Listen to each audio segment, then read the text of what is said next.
¿Cómo fue el paso de una Colombia federal a una regeneración extremadamente conservadora? Bueno, lastimosamente el modelo federalista en Colombia tuvo muchos inconvenientes que realmente no derivaron de la naturaleza propia de esa forma de gobierno, sino más bien del contexto sociopolítico que vivía el país en ese momento y que no permitió que se desarrollara un eficiente modelo federalista, un modelo que yo sostengo que es el que le pertenece por naturaleza a este territorio, por sus características geográficas, culturales, entre otras. Es importante saber que el federalismo como forma de gobierno nunca ha sido ajeno a este territorio. Se intentó durante el proceso de independencia, después, a finales de la República de la Nueva Granada, se tejieron nuevamente ideales federalistas y a lo largo de toda la Confederación Granadina se fortaleció profundamente el deseo de instaurar un gobierno completamente federal, llegándose así a la promulgación de la Constitución Federal de 1863, que le dio vida a los Estados Unidos de Colombia, un país integrado por 9 estados completamente soberanos: Bolívar, Magdalena, Panamá, Antioquia, Cundinamarca, Tolima, Santander, Cauca y Boyacá. Durante este federalismo, que, óigase bien, estuvo liderado por los liberales radicales,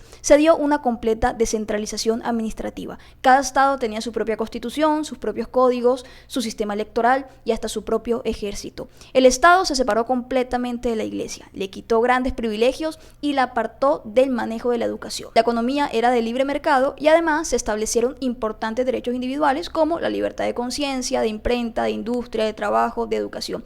Y este fue el periodo en el que se quitó la pena de muerte. Para la época, esto era una constitución del demonio, una constitución atea, y eso hizo que no solo fuera repudiada por conservadores, sino también por algunos liberales que no eran tan radicales y que preferían un gobierno más moderado. Y justamente eso llevó a que estos liberales no radicales, más bien conocidos como liberales independientes, se unieran con conservadores para oponerse a las políticas de gobierno. ¿Y a qué me refiero con que los liberales independientes preferían un gobierno más moderado? Bueno, es que el federalismo de los Estados Unidos de Colombia era excesivamente liberal y permisivo. Incluso se ha escrito que ese federalismo era mucho más fuerte de los que existían en Norteamérica. Los estados soberanos acaparaban muchos poderes, mientras que el poder ejecutivo estaba fuertemente limitado. Si hablamos del presidente, prácticamente no podía intervenir en nada. Tanto así que la ley del 11 de marzo de 1867 estipuló que el gobierno central no podía intervenir en las guerras entre los estados ni en las guerras civiles internas de un estado. Por ejemplo, en el estado de Antioquia hubo un conflicto en el que los conservadores sacaron por la fuerza a los liberales del poder.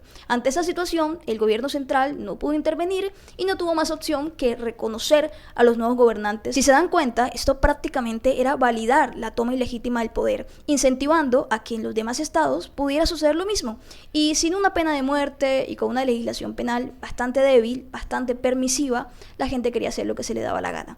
Y a todo eso los conservadores le llamaban un periodo de anarquía. Además, a cada estado le correspondía cubrir sus gastos públicos, pero con tanto conflicto, guerras civiles que se dieron en ese periodo, la caída de exportaciones, cayó el precio del tabaco, mejor dicho, no había plata. Y finalmente a cada estado le tocaba recurrir a subvenciones por parte del gobierno central, llevando a un déficit fiscal. Todas estas condiciones llevaron al derrocamiento del federalismo y a establecer en su lugar una verdadera regeneración conservadora. Es decir, volver a los buenos valores, las buenas costumbres. Y este plan estuvo liderado principalmente por 2 mentes maestras, Rafael Núñez y Miguel Antonio Caro. Rafael Núñez, cartagenero, era un político liberal, pero muy crítico del radicalismo y de las condiciones catastróficas en las que se encontraba el país. Y es por eso que terminó haciendo alianzas con liberales independientes, pero mucho más con sectores conservadores, que lo llevaron a la presidencia en 1880 y a ser reelegido en 1884. Nunca faltan los que tildan a Núñez de ser un traidor por pasar de ser un liberal a un conservador,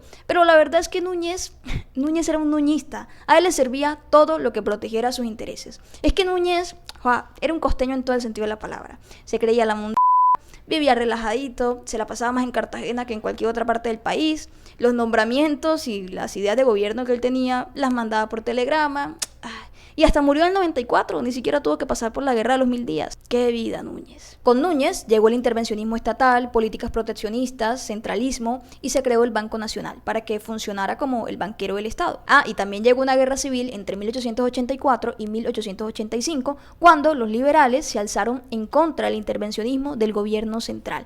En esta guerra, las tropas de Núñez ganaron y la Constitución de 1863, la federal, murió para siempre. En su lugar se instauró la regeneración con la Constitución de 1886, una constitución principalmente redactada por Miguel Antonio Caro, un bogotano que más allá de ser un conservador era un ferviente defensor de la Iglesia Católica. Esta regeneración constitucional adoptó un sistema de gobierno centralista y autoritario. Los estados pasaron a convertirse en departamentos y sus autoridades administrativas pasaron a ser nombradas directamente por el presidente. La Iglesia retomó todos sus privilegios y facultades para interferir en la vida civil. Se restableció la pena de muerte, se limitaron los derechos individuales, se censuró la prensa y a los pueblos nativos se les trató como salvajes que tenían que ser civilizados. Rafael Núñez, Miguel Antonio Caro y todos los idealistas que hicieron parte de ese proceso de regeneración soñaban con formar una república unitaria en la que era necesario renunciar a las diferencias y adoptar un único modelo de nación, en el que hablaran la misma lengua, tuvieran la misma religión, las mismas costumbres